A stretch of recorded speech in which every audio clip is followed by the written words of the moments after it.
Good evening and welcome to Monsters Among Us. I am your guide, Derek Hayes. Hey folks, I begin tonight's episode with an apology.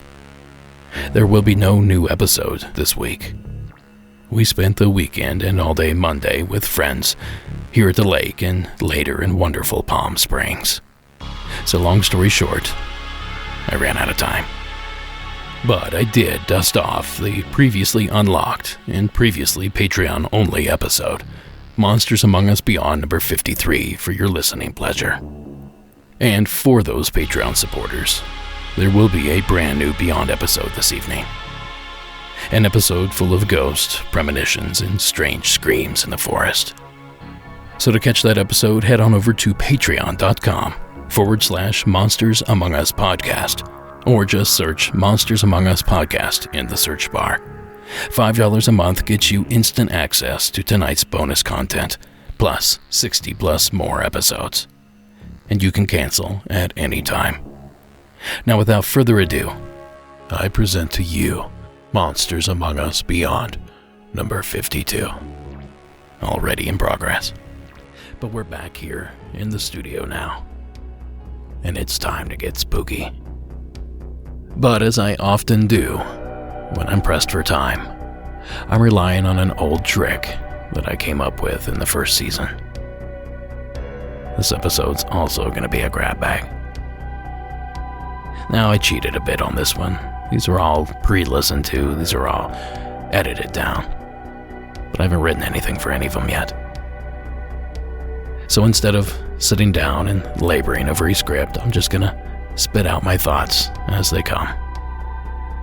Thoughts on calls, like that of Brian, out of the state of Alabama.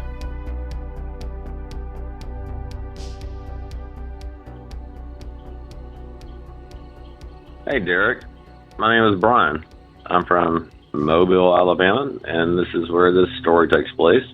I'm going to go ahead and give it a title called The Marble Spirit, and you'll understand why soon. Anyway, it starts with me being young, 16, 17, this is around 1990, and I am seeing a girl that I truly love, and, her mother leaves one night, or overnight, and, of course, I sneak out, and I go to her house. We were about to get, of course, intimate and everything, and she stops me and she says, "Look, I just want you to know that throughout my life, there has been a presence that has been around me." And I inquired about more. And she goes, "Well, it tries to envelop me. It tries to gain control of me. And I've always been able to fight it off, but it's always been there." Now, this is the first time that I've ever actually dealt with anything paranormal. And I shrug it off because I just want to be with her, etc. So let's fast forward a couple of years. We've been dating. And she and I go on a camping trip with her family. And we're gone for about a week and some change. Week and 2 or 3 days. Now, we went to Florida. So we went west. And the story I'm about to tell you happens when we're coming from the west towards the east. And we're crossing Mobile Bay. If you Google Mobile Bay Bridge or Mobile Bay, you'll see where I'm talking from. Anyway. So we're crossing the bridge. It's about 10 o'clock, 11 o'clock at night. And the nearest car in front of us is, about a football field's length ahead of us. and this light shoots from underneath it, and it's hauling ass. I mean, I'm going 60 or 70 east, and it's probably going that plus west. And it's a foot off the ground-ish, and when it gets to my car, it jumps over the hood, and it shoots through the windshield, and it goes through the back seat. Now, she and I both looked at one another, and of course I look in the back seat, or I look in the back window, I look in the rearview mirror, and there's nothing there, but, you know, our eyes immediately locked when this happened. And we were stunned, and then bam, this absolutely horrifying screaming wail, scream, whatever, is like in my head. This is Dolby Digital 2000 kind of stuff. I mean, if it were audible, it would have probably busted my eardrums, but it was in my head, and it was just, you know, it was just there. So we look at one another, and she's like, "Do you hear that?" And I'm like, "F yeah, I hear that. I mean, how do I not hear that?" So this continues on. The wail, screaming, whatever, dies off after probably maybe 10, 15 seconds. And if you look on a map and you take Mobile Bay Bridge and you do it to the center of Mobile, it's probably about 20 miles. And, you know, it's late at night, so transit was pretty easy to get from the point A to point B. This happens probably 7 times from Mobile Bay Bridge to my subdivision. And my subdivision has probably about 50 houses in this circle, whatever. But every time this happens, she and I lock eyes, and she and I had these, nod at one another, look at one another, and you knew that it was on or if it was off, meaning that it was screaming or not inside our heads. But it was inside both our heads. So we get to the subdivision, and it was like once we hit the barrier of the subdivision, it seemed to just dissipate. And then 20 houses in, I pull into my driveway, and it felt like whatever was happening had completely dissipated. My girlfriend at the time, she was like, "I hear it again. Don't you hear it?" And I'm like, "No, it's gone. Why are you lying to me?" And she said, "Look, I'm just trying to check because I've never in my life, experienced something like this with anybody else." She had told me about it, but, she never experienced anything like this before. So anyway, I'm going to go back to the point where when this light came on the bridge. It was the size of a marble. It had a red aura around it, and it disappeared when it got into the back seat. I don't know, it was just very weird. So looking back, and I'm thinking about it, and I kind of hinted on it, but she and I really hadn't left Mobile for years. She was in a private school, extracurricular activities and whatnot, and me too. I played in all sorts of tournaments. So we never really left Mobile for an extended amount of time. So after listening to your podcast and thinking about it for a while, wanting to call in, of course, I have to give it a prosaic explanation. Of course, it's not prosaic because it's very weird. But she told me that she had a presence in her life to begin with. She had never left Mobile in the time that we started dating. I'm thinking that when we went on this trip and came back, this thing was looking for her, waiting for her, yearning for her. And whenever we crossed that bridge, I think that body of water sparked something off because, it was hauling ass toward us. So I don't know if it was a jealous something spirit. There was no male, female. She never gave it any kind of male, female. She said, "It is here." And whenever we started dating, she said it was a presence. There was no male, female. Anyway, that's my first paranormal experience. And my other paranormal experiences also with other women. I think for some reason I'm a conduit in that sort of sense. I'll call back with that in another night, but there you go. I've been waiting to hear something like that.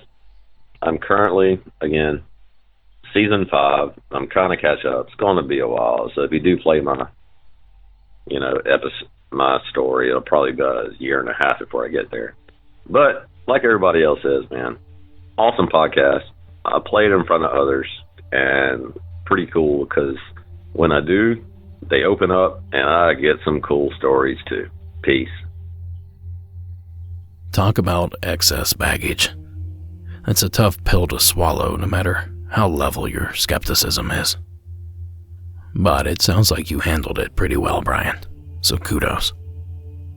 You know, this story actually makes me think of two separate legends, I guess we'll call them. The Elmore Rider in Elmore, Ohio. It's just south of Toledo, and just outside of Bowling Green, which is where I went to college. I spent many a nights in that tiny town waiting for this spectral motorcycle rider to come flying by. Now, legend said he looks like a ball of light. But another thing Brian's story reminds me of is the case of Sheriff Val Johnson. Back on August 27th of 1979, a strange light hit his police cruiser while he was out on patrol. It was 1:40 a.m. Deputy Sheriff Val Johnson was on patrol in rural Marshall County when suddenly he saw a bright light a few feet above ground level 2 miles down the road. I traveled about a mile, and the light seemed to intercept me, so to speak. Came right upon me.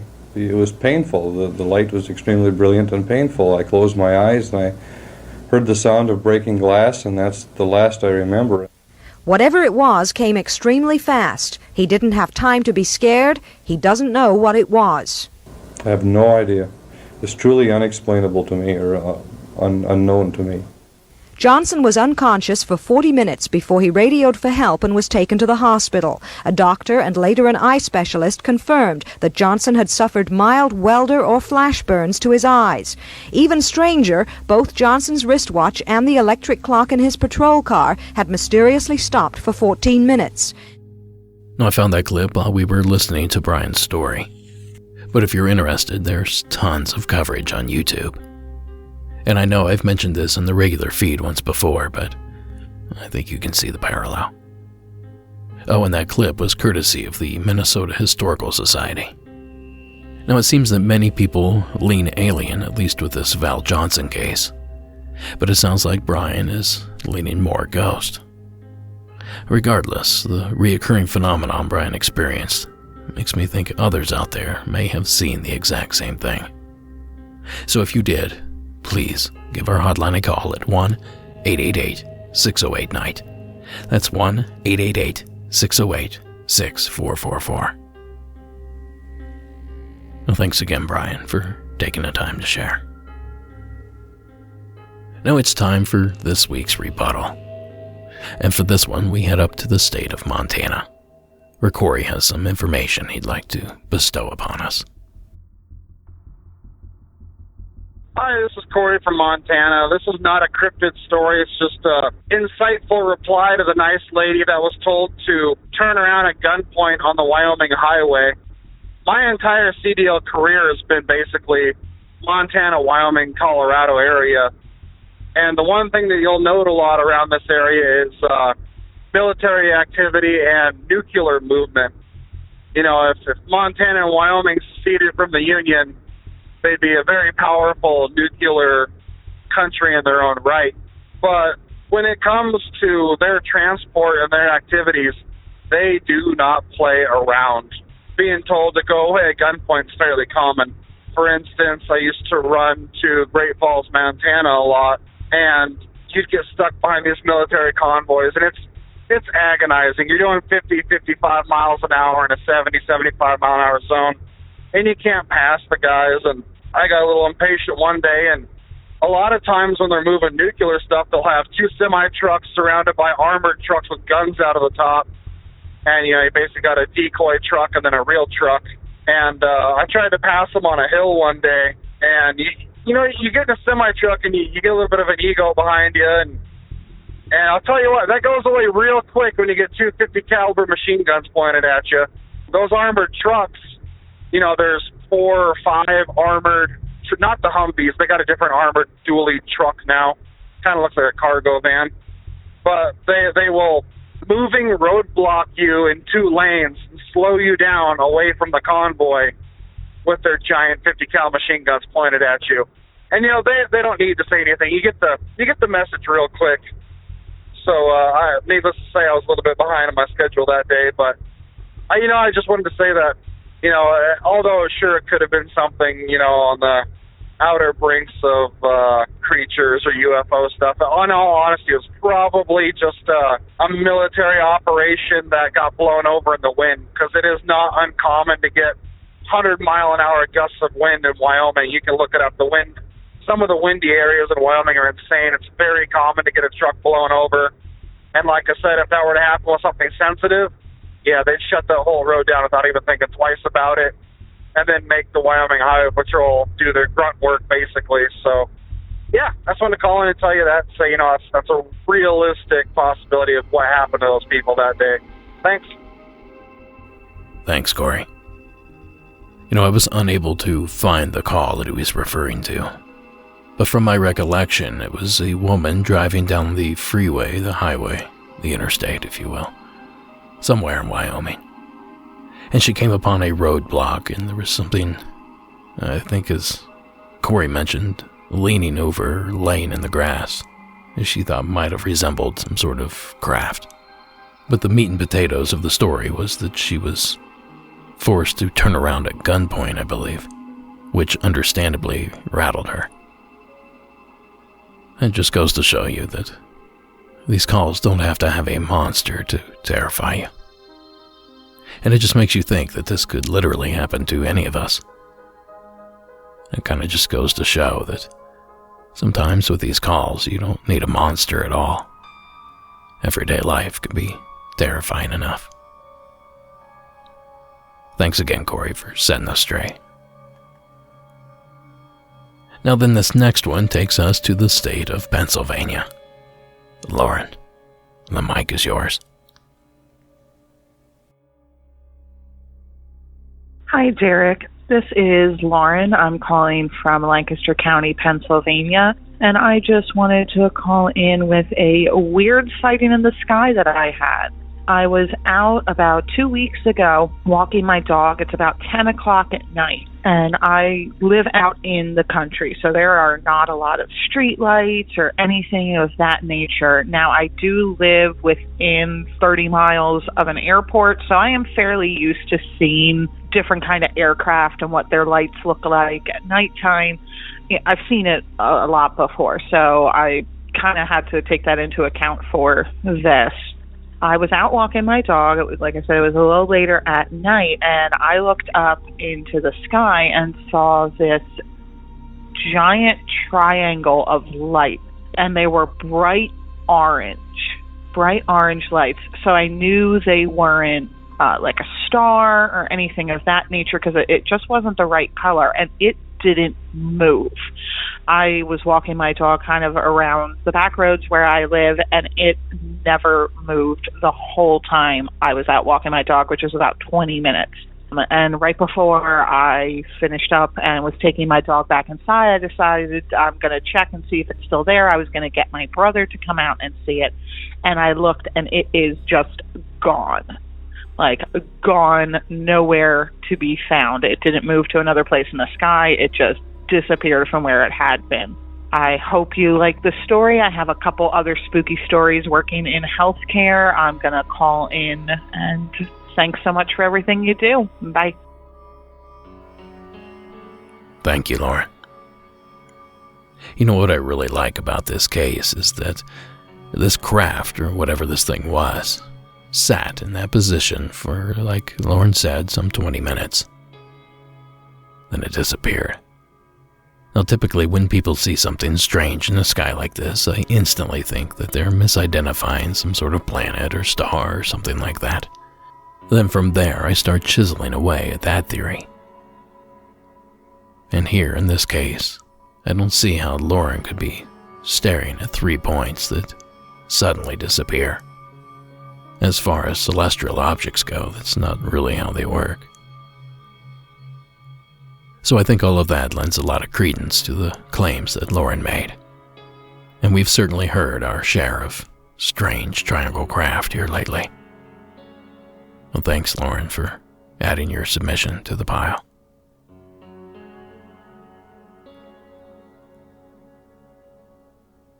Now, this next story is spooky in a different way. Please welcome Caroline from Florida to the program. Hi, Derek. This is Caroline from Florida. I originally called in a story about seeing a large black UFO over my family's home in central Alabama. Well, I have another brief experience that happened to me at that same house, maybe when I was about 8 or 9, so 2002 or 2003. This event is much more understated than seeing a UFO and feels a little bit silly to talk about, so I don't talk about it with many people, but I hope it's just weird enough to be on the show. My parents and I lived out in the country, and we didn't go out much since we're all homebodies, the 3 of us, but one night my parents decided we should go out for dinner, and we went to the closest steakhouse-style restaurant, which was about an hour away. So it took us an hour to get there, probably an hour to eat, and then an hour to get home. So in total, we were away for 3 hours, and it was dark when we got back. Everything was normal when we got into the house, and then I went into my room, and one thing was noticeably out of place. A hot glue gun was plugged into an outlet on one of the walls in my bedroom that hadn't been there when we left for dinner. So I was a really crafty kid and had lots of supplies and tools stored in different areas of the house, and yes, I did own a hot glue gun, but I hadn't used it in months and didn't even know where it was stored. The thing was plugged in, had a hot glue stick in the bag, and was propped up on its stand, so it wasn't laying on its side. Now, I think I would have remembered it if I had used a hot glue gun before we left for dinner, and it scared me for 2 reasons when I saw it. One, I was terrified of inanimate objects becoming animate as a kid, so I hated The Brave Little Toaster, didn't like that movie. And 2, I was afraid that I had used it, forgotten to unplug it, and could have accidentally burned the house down. So the first thing I did was try to unplug it. I was scared of starting a fire. And before I did that, I felt the glue gun itself, and it was completely cold. Whew, crisis averted, I thought. Maybe it's broken. And then I felt the hardwood floor beneath it, and the floor itself was warm, verging on hot, but not the glue gun itself. There was no melted glue on the glue gun, nothing. It didn't make any sense. So I rushed to tell my parents about it, and they brushed it off as a weird thing and said neither of them had used it. And no one else had any access to our house, besides my parents, no neighbors, no family, no one. So this incident is so small and dreamlike that I can almost brush it away as an imagining or misremembering, but I know I didn't dream it up, and it's a little thing that I've just never been able to explain. Anyways, I send my well wishes to you and your listeners for the rest of 2021. Bye. Thanks, Caroline. I'm one of those people. Terrified that I left something plugged in, or the oven turned on, or a candle burning, or who knows what. I worry. Especially up here where we live. So I understand that nervousness, that concern, and to think that there's an invisible force in your house that possibly has the ability to set these little traps. Well, it's downright terrifying.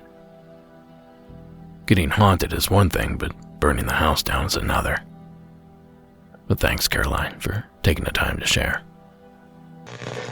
Now, I'm not much of a coffee drinker, so I've been in search of something I could sip on in the mornings to help get me going. So when Magic Mind reached out, I was excited to give them a try. Now, this awesome elixir is part of my everyday morning routine. It helps me avoid procrastinating and helps keep my energy steady throughout the day. Tonight's sponsor, Magic Mind, is a shot-sized drink that helps you focus and be more productive without feeling wired. And there's no energy crash to deal with. Now, it has some caffeine, but it comes from matcha tea, which I was already a fan of before trying Magic Mind. Now, after a few days of use, I really started to notice that it was helping me feel more focused and dialed in. Anyone who does any kind of creative work knows it's not something you can snap a finger and turn on. But Magic Mind has really helped me battle writer's block and brain fog for weeks now. I'm not completely sure how any of this works, but it has 12 functional ingredients, including matcha, as I mentioned before, but also nootropics, which help with focus, and adaptogens, which help with stress. Now, I've really enjoyed Magic Mind over the past few months, and seeing how well it worked for me, I encourage anyone to try it out. especially if you're having trouble operating at 100%. This little bottle is a game changer.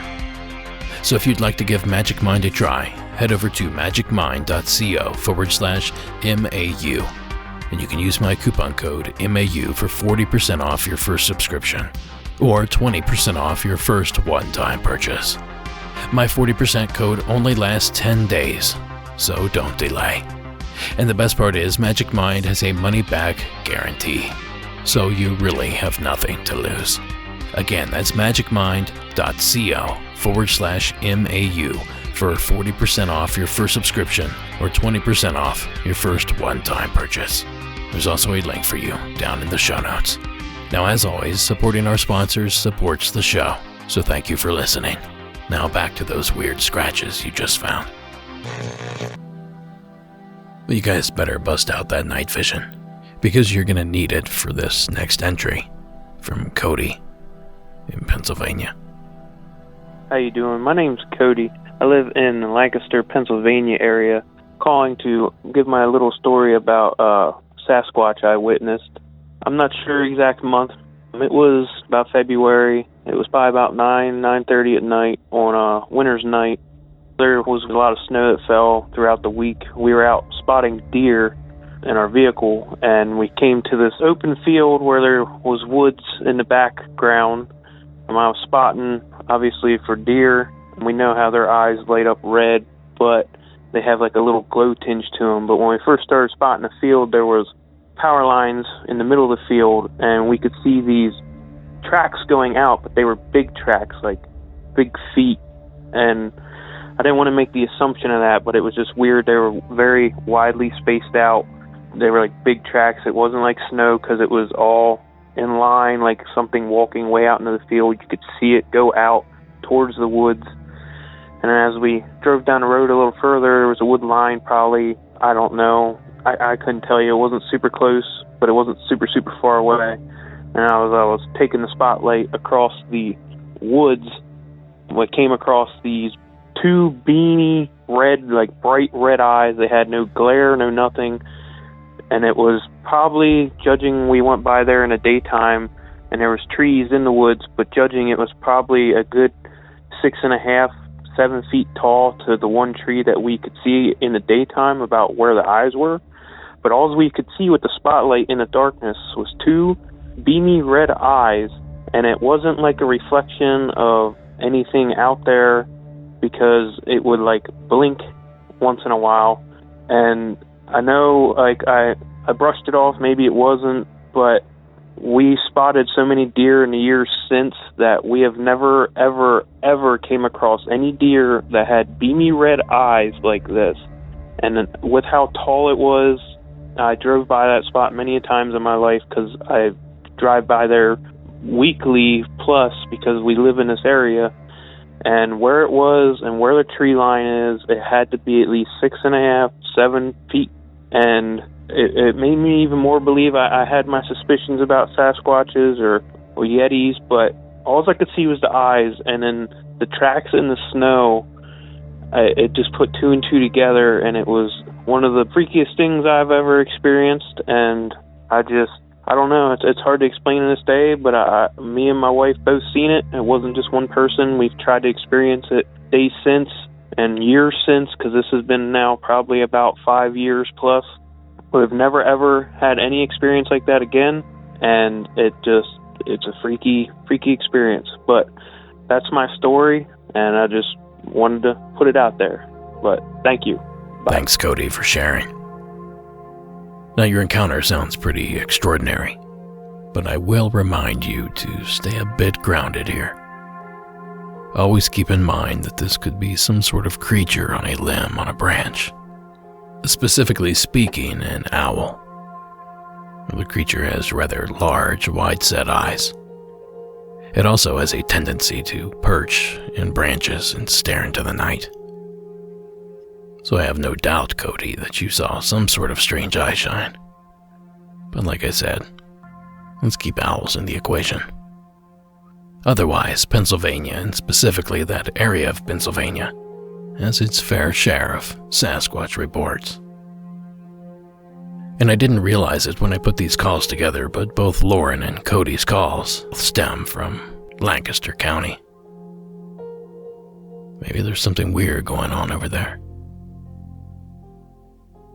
By the way, you guys keep your eyes open, and next time you see something strange, don't forget your camera. Now folks, that brings us to our next entry, and this one is a strange one. Please welcome Will from Montana to the program. My name is Will Held. I'm from a little town in Montana. Hopefully you guys can hear me. I'm in a kind of a noisy machine here, but I have a story about something that happened to some friends and I last fall outside of White Sulphur, Montana. Every year we try and go on a camping trip, the boys and I do, if we can all make it. And it was an area called Tenderfoot. It's kind of outside of White Sulphur, about 30 miles or 20-something miles. It takes a good hour or two to get back down in there. The roads are rough. There's pretty rugged country down in there, but, you know, it's a pretty good time. There's lots to look at. There's some good fishing back there, you know, etc. My brother and I had picked up two friends of ours in White Sulphur on the Friday that we were going for that weekend. And didn't get down there until late because we all worked during, you know, the day. That was kind of why we picked them up, is because they were working too. We already had some friends down there. So we got down there at probably about 9:30 or 10 o'clock at night. It was a pretty open night. It was in, I think it was the end of July. Got down there. Everybody was kind of settling down because they had already been there a day prior. They took the weekend off, took some time off. Like I said, it was a pretty clear night.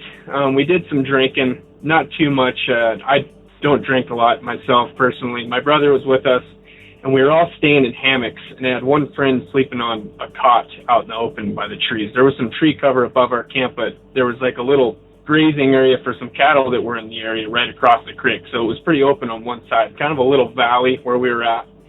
And my mind always kind of goes to dark stuff anyways. You know, I've watched a lot of scary movies growing up as a kid. And so I always have that what if factor in my mind. We all decided to go to bed. It was probably 11 or 12 by the time that, you know, we had all fallen asleep at that point. There was a couple of us up, my brother and I and Derek, my good friend, was up until we decided to go to bed. Well, anyways, we get in our hammocks, and I eventually fall asleep. I had my dog in my hammock with me. She was laying, I have an Australian Shepherd. She was laying on my chest, and just in hopes, you know, I had her in the hammock because I thought maybe she would growl or something, that at a bear or whatever was sniffing the hammock if something did come into camp. You know, we had food out or whatever. And I fell asleep, and I woke up, it must have been 2 or 3 hours later, and she was kind of growling in the hammock, and I could hear things outside of the hammock. And what I thought I was hearing things. I don't know if I was imagining or what, but I heard her growling and kind of looking around inside the hammock. She had her head picked up, and I got really uncomfortable, so I decided to step out of the hammock. And when I did, you know, all my friends are snoring in their hammocks. Nobody's awake. I had the worst back pain in my life, and it could amount to just the hammock, but I've never felt that ill in my life. I felt sick to my stomach. I could barely stand up. I was kind of in a trance. I was kind of confused, more or less, but I just felt like I shouldn't be there, me or my friends anyway. I just felt like we shouldn't have been there at that point in time. I got the most disturbing feeling. And I decided to walk over to my buddy Jaron's hammock. He was sleeping, or maybe half sleeping, I'm not sure. And I woke him up and told him how I felt and that things didn't feel right. And, you know, I'm usually the level-headed dude, like, yeah, you know, man, it's just everything's going to be all right, go back to sleep. He was kind of giving me that speech. And things went on, and I could kind of see in his face that he was starting to get a little bit spooked about the way I felt. Well, we're sitting there talking for about 20 minutes, and I look up into the sky, and through kind of a not very healthy pine tree with some open spaces between the branches, I saw a really, really bright light in the sky. And when I really paid attention to it, I noticed that it was not the moon. The moon was in the other direction across camp. You know, oh, there's the moon right there. Well, what is that thing? It wasn't a star. It was super bright, and, you know, honest description, it kind of looked like a really bright LED headlight shining through the trees, and I couldn't really tell how far away it was. It seemed close, and when you looked at it, I rested my head up against the tree to look at it.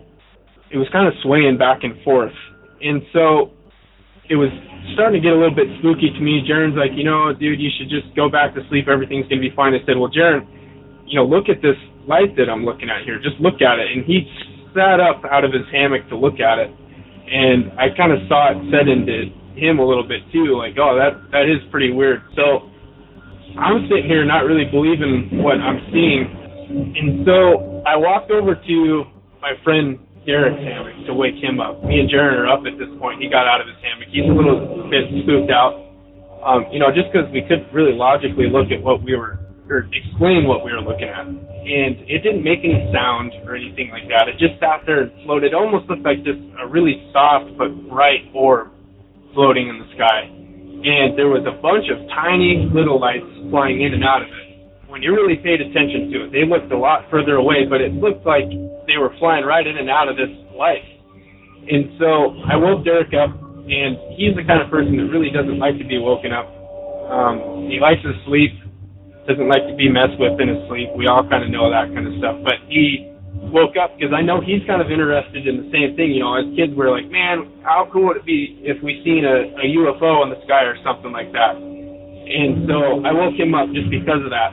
And Derek doesn't drink at all, so I didn't know if it was the beer that we had drank prior messing with us or anything. I woke him up, and sure enough, he saw this same damn thing that we did. And he sat there and looked at it with us for what seemed like half an hour to an hour, and we were just blown away by what we were looking at. And mind you, it was still very spooky to us because we were 30 miles from nowhere, out in the middle of, the mountains, on rugged roads. There wasn't going fast anywhere to get back to town or anything like that. We were just kind of stuck there. It was just kind of disturbing. And it was probably the most fascinating but scary thing I've ever seen, just because it was so unexplainable and I felt so vulnerable. I wonder what it would have been like if we were there by ourselves. I can't explain why my dog was growling at the bushes and trees next to us. We were kind of spread out. I was kind of at the edge of camp. I couldn't explain any of that. And, I'm kind of a nerd about airplanes and stuff like that growing up. I'm pretty up to par with what airplanes sound like, or helicopters. I've always been fascinated with military planes and stuff like that. That wasn't anything like that. In my mind, it was pretty black and white that was something out of this world. And I'll never forget that. And I still bring it up to my friends sometimes, like, hey, isn't that pretty weird? And they're like, yeah, that was probably some of the weirdest shit I've ever seen. And so I felt like that night I kind of bit off more than I could chew, when I was talking about how we always wanted to see a UFO or something like that. That night I was like, okay, or just the next morning when we were talking about it, I was like, I'm probably good with not seeing something like that for quite a while, just because it was so spooky and I couldn't explain why I felt the way I did, why I was so ill and stuff. So I guess take the story how you will. It was just probably the most crazy thing I've ever seen. I couldn't really explain it other than the fact that it was just something not worldly, the UFO or something like that. So anyways, love your podcast, love scary stories. Keep doing what you're doing, and thanks for your time. Bye. Thank you, Will. The story reminds me of an infamous encounter case. Now, it's known as the Allagash Incident, and it took place in northern Maine back in 1976. 4 men, the Wiener brothers, Jack and Jim, and their friends Chuck Rack and Charlie Foltz, were camping for 2 weeks in the Allagash wilderness. And on several of the nights while they were out there, they saw a strange light in the sky. Well, on the 3rd or 4th night of seeing this light, they were in a canoe in the middle of this lake, and one of the gentlemen decided it would be a good idea to signal it. So he brought out the flashlight and performed a quick SOS with the beam. Well, to their surprise and probably horror, the strange light began to approach. And that's when they realized the light was nothing of this world. It was described as a tiny sun that lit up the area, made the treetops glow. And it was coming on them faster than they were able to paddle. Well, the next thing they knew, they found themselves on shore. And although they thought they had only been gone for minutes, they returned to find their massive bonfire nothing but coals and ashes. It wasn't until 12 years later that a few of the men began to remember some of the incidents that took place. I won't spoil it for everyone, but there's certainly some abduction talk taking place there. And if you'd like to learn more, I actually linked to the original Unsolved Mysteries airing of this particular case. That was my introduction to the Allagash incident. Perhaps it could be yours. Just head over to the show notes or the description below. And thanks again, Will, for sharing your entry. Living where we live, Sarah and I cook at home a lot. And we both agree that one of the hardest things about cooking at home is deciding what to make. We always find ourselves falling back into the same routine, and our meals can get repetitive and unhealthy. Which is why we were really excited when Green Chef reached out to sponsor tonight's episode. Green Chef meal kits make eating well easy with plans that fit every lifestyle. Sarah has been bugging me to eat healthier lately, but I'm not big on sacrificing taste. So we've both been happy with Green Chef's high-quality ingredients, variety, and creativity in their meals, while still offering those healthy options. We find Green Chef to be very convenient. The meals are delivered straight to your door, and it saves time by cutting down on meal planning and grocery shopping. Green Chef is the #1 meal kit for eating well, and they now offer even more variety and flexibility than ever before. You can choose from 24 recipes weekly, with the option to mix meals from different preferences, so you can accommodate your whole family's dietary requirements. Green Chef is offering Monsters Among Us listeners an amazing deal, so head to greenchef.com/monstersamongus135 and use code monstersamongus135 to get $135 off across 5 boxes, plus free shipping on your first box. Now that's greenchef.com/monstersamongus135 with code monstersamongus135 for a cool $135 off across 5 boxes, plus free shipping. Now, as always, supporting our sponsors supports the show, so thank you for listening. Now what's that light out in the cornfield? Now this last call is interesting. For starters, it's a very long call, so I apologize for that, but I thought it was too good not to share. Secondly, there's some discussion of violence towards children, perhaps you could say. So parental guidance is suggested. So without further ado, please join me in welcoming Troy from Arizona to the program. Yeah, hi. My name is Troy. I'm a security guard in Phoenix, Arizona, and I believe over this past summer, around June or July, I encountered a skinwalker. For the record, I have lived in Arizona my entire life, 36 years, born and raised desert rat, so I'm very familiar with the Native American culture here. I've had plenty of interactions and friendships and relationships and so on with the Navajo or Dene people throughout my life. Before I get to the story, I would like to tell you and the listeners what I've been told about skinwalkers from the mouths of actual Dene people. So a skinwalker in their culture is basically an evil witch. And in their culture, everything has its opposite. So the good guys are the medicine men and the stargazers, and the bad people are the skinwalkers. Their actual name in the Dene language, I'm sure I'm going to butcher this, and I apologize to any native speakers of Dene or really just anyone with an interest in linguistics or foreign language. But the actual name for them, I think, is pronounced Yanokoshi. And what they do in order to become a skinwalker or an evil witch or whatever is they will have to kill someone that they love and care about. That doesn't just mean someone you're related to. That means someone that you genuinely have a feeling of love toward.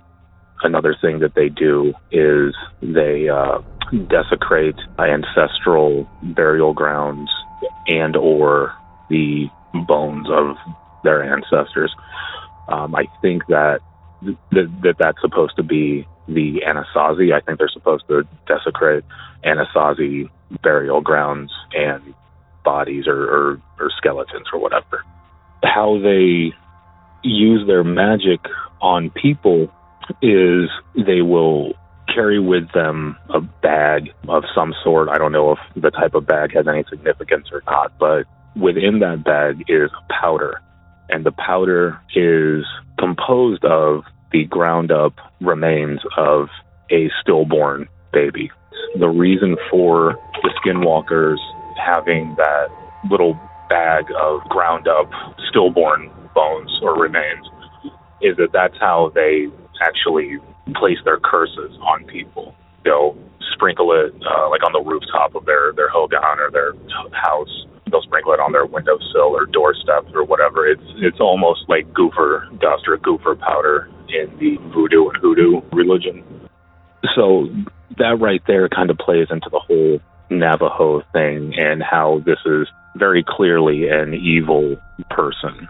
For starters, the Navajo have a very, I guess, sort of taboo thing about death.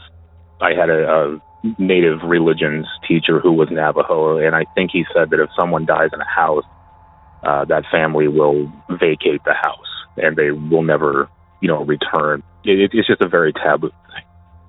And being a skinwalker flies in the face of that. Everything about their culture and their religion is twisted and turned a full, 180 for the skinwalkers. So I just wanted to tell you that, again, this was all stuff that I was told by actual natives here in Arizona. And I'll go ahead and get to my story now about what happened to me. So as I think I said earlier, I am a security guard here in Phoenix.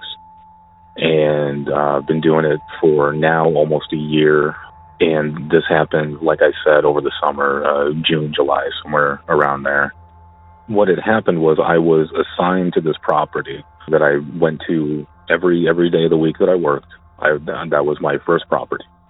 And it's in a very, very horrible part of town. Lots of gang activity, lots of theft, lots of homicide and rape and just all sorts of stuff. Just trust me when I say it is not all sunshine and old people out here.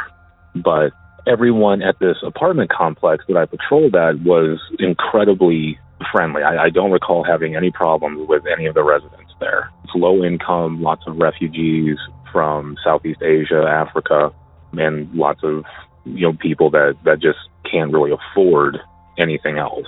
And one of the guys who lived there with his girlfriend was a native guy, and never had any problems with him. Never, in fact, he was always really friendly. Whenever I'd pull in to start my shift, I'd see him with his girlfriend. They'd be drinking a beer, listening to music out on the back patio, and I'd park and we'd kind of chit chat for a little bit, and then go on my way, say hi to him again if I saw him or whatever. But one night, I was locking up one of the laundry rooms. They had to be locked at a certain time. So I go to lock it up, and I start to hear him chanting, like screaming / chanting in his language, obviously, which I know none of. As soon as I walked over there, he stopped, went inside, and I just kind of brushed it off. I was like, well, he's been drinking anyway, so no big deal. If it happens again, I'll talk to him. So some more time goes by. I don't recall how much, maybe 30 minutes. This is a small complex, so I walked back and forth in it, several times. And I see him coming down the stairs with his girlfriend and his son, who I'd never met before. And he says, hey, bro, I'm going to need you to come with me. And I'm like, oh, God, what is going on? Earlier that day, there was an interaction with a guy and his girlfriend in the parking lot. She didn't live there. She was screaming. I told her she had to split. And I'm following the guy, his son, the native guy, not the guy from earlier, but I'm following him and his son and his girlfriend into the parking lot. And it was dark. It's not very well lit, but when they come into the light, as I'm walking behind him, I thought I saw his son with a huge knife. I mean, like a big Bowie knife. I got a little bit closer, and I realized that it was actually a feather. It was just a giant feather. And his dad had two, like, really fluffy feathers that I think might have been from, like, a juvenile bird or something, or a younger bird, or however you want to say it. And I follow all three of them into the parking lot, pretty relieved that that is not a giant knife and is instead a feather. And I see the woman from earlier who I kicked off the property.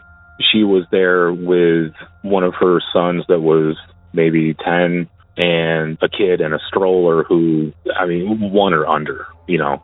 And she's very, very clearly not happy with him. She's kind of not really yelling, but she's just talking very loudly to him and, you know, calling him all sorts of names and this and that. And he's just, you know, just relax, calm down, this and that.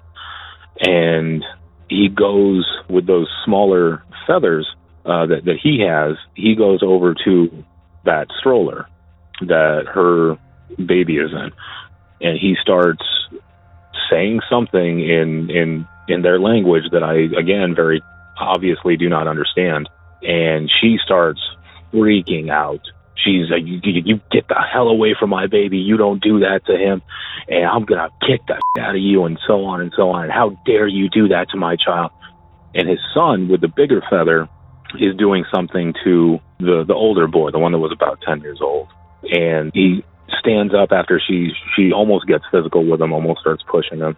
And he stands up and he's like, I'm not doing anything wrong. Look, I brought the security guard here. He's not going to let anything bad happen, this and that. And she looks over at me and she goes, he doesn't know what the hell's going on. And truer words have never been spoken.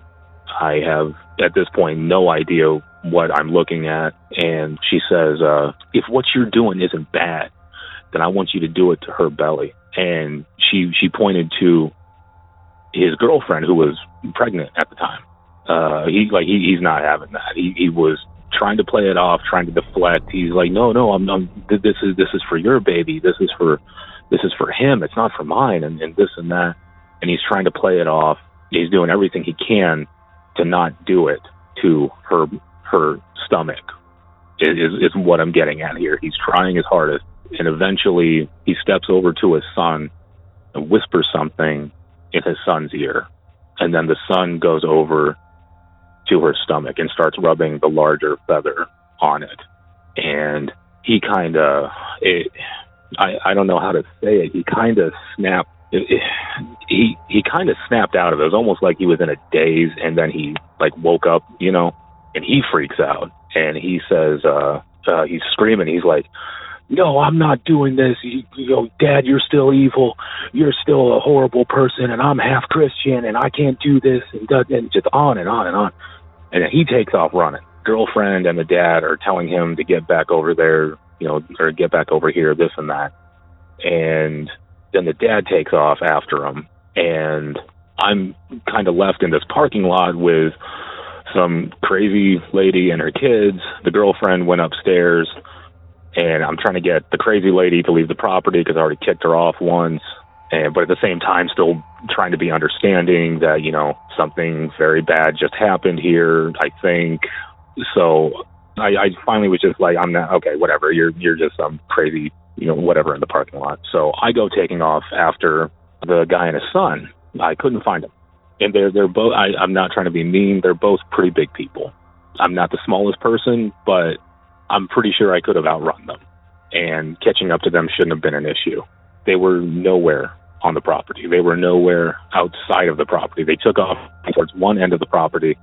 I could not find them anywhere. I asked some people that were kind of sitting outside of the property, hey, have you seen, you know, these two guys? They all said no. So I just went back to the property. This took maybe a total of 10, 15 minutes, and stopped looking for him. I was like, well, the hell with it. And I get back on the property, go to his apartment where he would sit out on the balcony, his second-story apartment. And when I saw him sitting outside, he had this huge gash on his forehead, about probably a good 3 or 4 inch gash, maybe even a little bit bigger, actually. And his girlfriend was putting those butterfly bandages on it to hold it closed. And no doubt in my mind, it was caused from a knife. And so I look up at him. I'm like, at this point, I'm just like, what the hell just happened, dude? And he's like, don't worry about it. You do not call the cops, though. I'm like, all right, if you don't want me to call the cops. He's like, no, he's like, dude, just trust me, bro. I don't want the cops involved in this, and so on and so on. And I'm like, okay, man. So just basically left it at that. I did, I just said, all right, well, I'll see you later then, and hope you feel better and all that sort of stuff. Just went back to doing my job. So I searched and I found blood on the property that was fresh blood. I was like, well, this is obviously where it happened, but there's no knife or anything. But like I said, I did mistake that feather for a knife. Anyway, I just went about my business and went on to my next properties and everything. Next day, I told the manager about what had happened. And he's like, who was this again? I told him who it was, and he's like, oh yeah, he's usually a pretty quiet guy and all that stuff, but he's a convicted murderer, right? And I said, no, actually, I didn't know that. And turns out he did some time in prison for a manslaughter charge, and that all that stuff adding up, and I'm kind of putting it all together in my head, and I think that guy was a skinwalker. I'm not going to go out and say that I think he can change into the shape of a coyote and chase people down and basically be a werewolf type creature or anything like that. I no, but I think that he might have been one of those evil witches that a lot of natives have told me about. So anyway, yeah, that's my skinwalker story. Never brought it up to him again. Didn't really want to. I didn't want to press the issue because I didn't want to just come out and ask, oh, hey bro, are you by chance a skinwalker? I didn't think that would go over too well. Anyway, yeah, thanks for listening. And love the show. Absolutely fantastic. It's one of my favorites. Yeah, that's it. Have a good day or night. Wow. Thanks, Troy. I think there's a moral in there somewhere. Be careful who you trust. You never know who somebody really is. It's a terrifying story in reality, because we don't know what that gentleman's intentions were. And I certainly can't help but think that maybe Troy was somehow able to prevent something tragic from taking place, simply from him being there. And I certainly can't tell you if what Troy is telling us is true or not. Sounds like he knows what he's talking about, though. And it certainly falls in line with the other legends I've heard and read about the infamous Skinwalker. So I had a thought while I was processing all of this, Troy. If you know the gentleman's name, perhaps you can look up arrest records, court cases, find out exactly what the circumstances were around his murder case. I think we might find that if he committed the crime against someone he loved, you might just be onto something. And truth be told, I don't know what's more terrifying, knowing that's the case, or not knowing at all. Thanks again, Troy, for sharing that incredible story. And a big thanks to you for listening to the show, because that's going to do it for this episode. Monsters Among Us Beyond is written and produced by me, Derek Hayes. All audio used in this production is done so under the protection of fair use. And the terrifying score you hear, well, it's Code.ag Music and Carl Casey at White Pad Audio. Thank you so much for listening. Thank you even more for the support. And until next time.